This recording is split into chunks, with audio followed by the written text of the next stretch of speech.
I'm Akasha Cody, and this is your News of the Week.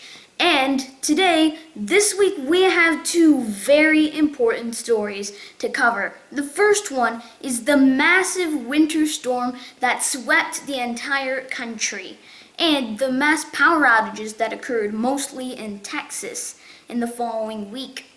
And the second story is about NASA's brand new Mars rover Perseverance, which landed just yesterday on February 19th, 2021.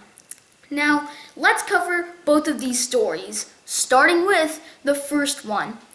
This whole power outage story began on February 10th, which was a Wednesday, and that was the day that the governor of Texas, Greg Abbott, declared an emergency because of a polar vortex, which was actually set to hit Texas the next day. And on February 11th, it striked. Unprecedented amounts of snow and very low temperatures swept the entire state. And this polar vortex caused record-breaking amounts of snow. I believe the record is over 10 inches, which might not seem like a lot, but here in Texas, where the temperatures can get up to over 120 degrees in the summer, this 10 inches of snow here in the winter, that is record-breaking. Also, this also set a near record-breaking temperature for my hometown of San Angelo, where it reached -1 degrees Fahrenheit. That is -17 degrees Celsius, and that is very unprecedented. Such an event like this hadn't happened in over 10 years. But it was only just getting started, because due to these low temperatures and the abnormal amount of snow that was falling everywhere, the roads started to ice. Black ice started forming on the roads, which made them practically unusable. Some of you may have heard about the story where a Dallas-Fort Worth highway, there was a 100-car pileup. 7 people were dead and many others were injured and taken to the hospital. It was a nightmare on that Dallas-Fort Worth highway. It was a bunch of cars and several trucks, and it was a giant nightmare there. Now, that is just a scope of what the catastrophic winter storm caused by a polar vortex was doing now here to Texas. And as it turned out, this was just getting started, because on February 15th, Monday, we woke up to find out that the power went out. It was a power outage. We didn't have electricity, nor did we have heat, because the heat ran on electricity. And soon enough, we found that we were without electricity, heat, and water for 3 days. And that is very dangerous, because this is even worse given that this is during a winter storm where it's very cold outside, and if there's no heat inside, then the temperature inside is going to drop. So on Wednesday, February 17th, the temperatures were in 25 degrees, and I think they went even lower, and inside the temperatures were in the 50s because we had no heat. And in the night, the temperatures would drop even lower. They'd go down to the 40s. And this whole situation started to get even worse day by day. And eventually, we had to turn our living room into a makeshift bedroom. And also, thank God that we had a fireplace with the gas, because this fireplace would provide us some warmth during these times without electricity and heat. And also, we also have Polo, who's very cuddly and provides a lot of warmth during the power outage. And the temperatures went very, very low. They went down to 1 degree, I think, -1 degrees even. That was record-breaking temperatures. -1 degrees Fahrenheit is -17 degrees Celsius. That is very, incredibly dangerous, and it is a record for Texas and San Angelo. Now, with this whole situation, there was still more to it, because the city of San Angelo, where I live, they issued a water boiler notice. So you have to boil the water before you drink it. And then things got even worse, and then we were out without water too. We did have a limited stock supply of water, so we ran on that for the next couple of days until the water eventually did come back. And eventually, after 3 full days without electricity or heat, finally the power came back, which I feel very, very grateful for. But still, throughout this whole winter storm and power outage, the whole disaster that lasted an entire week, I still wonder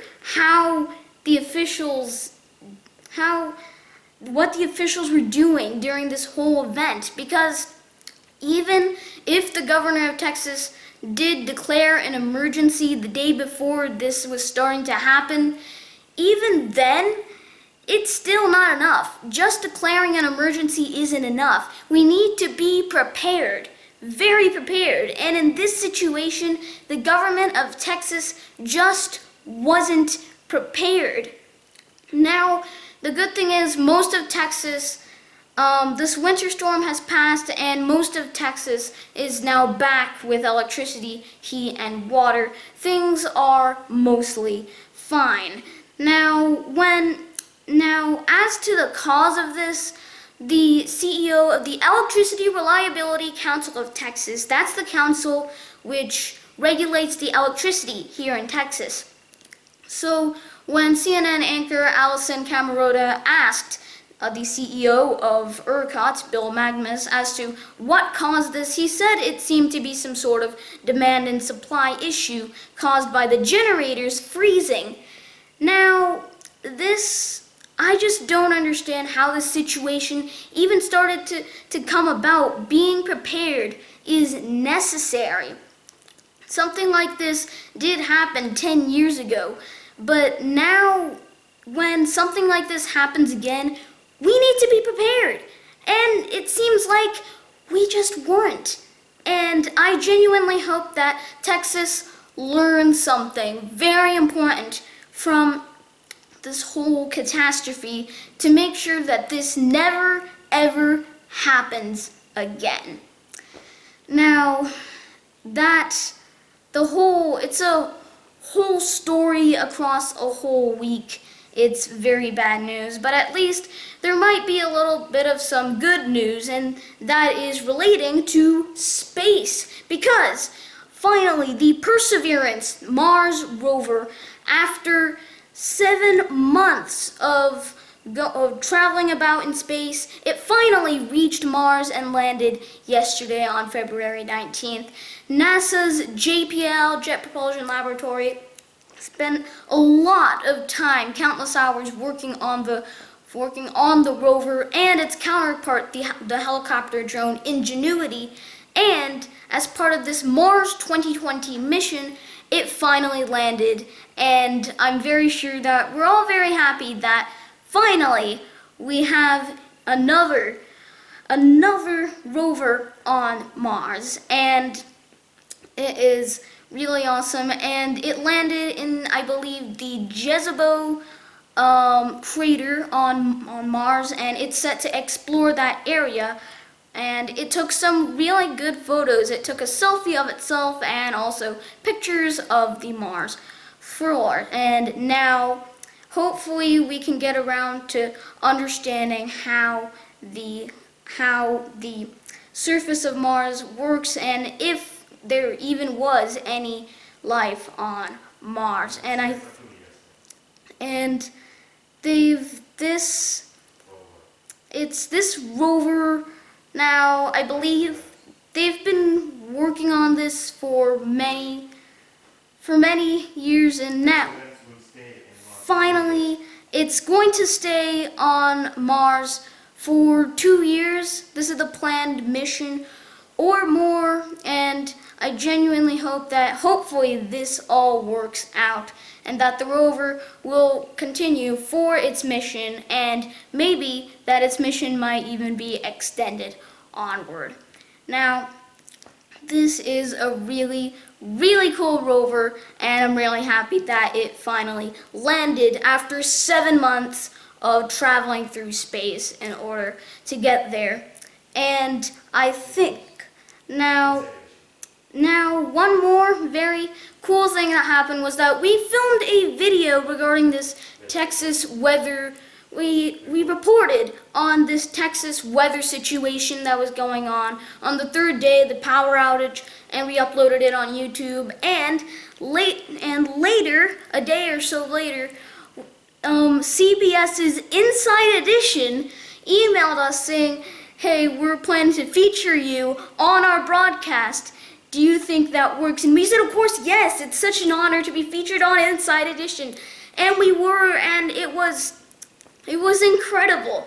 I mean, I had so much fun filming that video and reporting on the weather. It was lots of fun doing it, and it was lots of fun. And now, Inside Edition, it's literally Inside Edition, one of the largest syndicated news magazines here in America, and they broadcast it, and it's incredible, and it is really an honor. So thank you very much, CBS's Inside Edition, for showcasing my Texas reporting video on the show. It is such an honor to be featured on Inside Edition.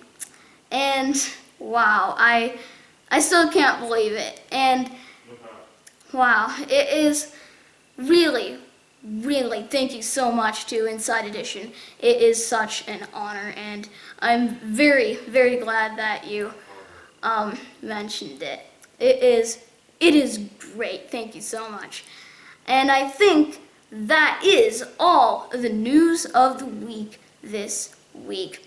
Thanks so much, everyone, for tuning in, and I'll see you next time.